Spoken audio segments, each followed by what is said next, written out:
Mga ka-healthy barkada, kung parang may tumutugtog na achoo.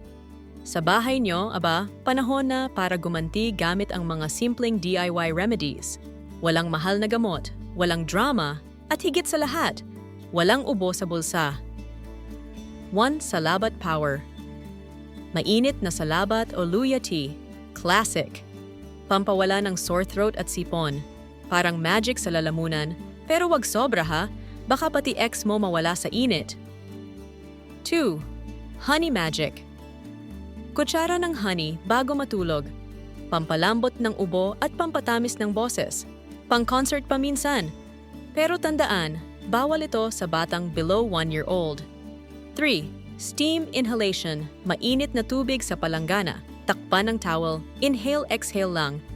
Parang DIY spa, pero ang goal ay sipon, hindi skincare. 4.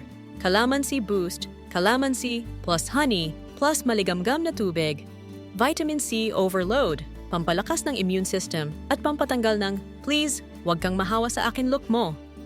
Warm salt water gargle. Isang baso ng tubig plus kalahating kutsarita ng asin.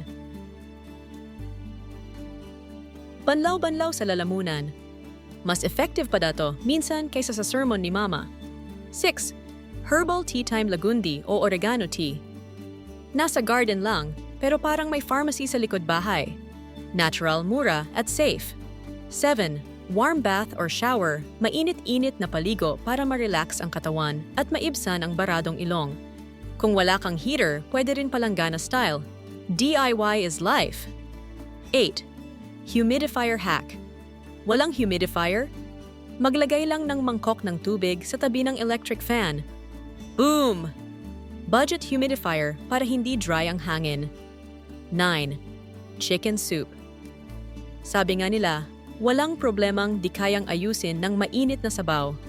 Comfort food, vitamins, sauce love from kitchen, ipsho's ginhawa. 10. Rest at hydrate. Pinaka-simple pero pinaka-crucial, tulog at tubig. Wala nang mas DIY pa dyan. Kasi minsan, pahinga lang talaga ang sagot, hindi shopping cart ng gamot. Outro. Kaya mga kabarkada, bago ka pa magpanik sa ubot sipon, subukan mo muna tong mga home remedies. Libre na, effective pa. Pero kung tuloy-tuloy o lumala, wag kang magdrama sa bahay, magpatingin na sa doktor. Anong DIY remedy ang favorite mo? Comment down below. Baka yun na ang makasagip sa next viewer natin. Stay healthy, stay happy, at syempre, wag puro chika, uminom din ng tubig.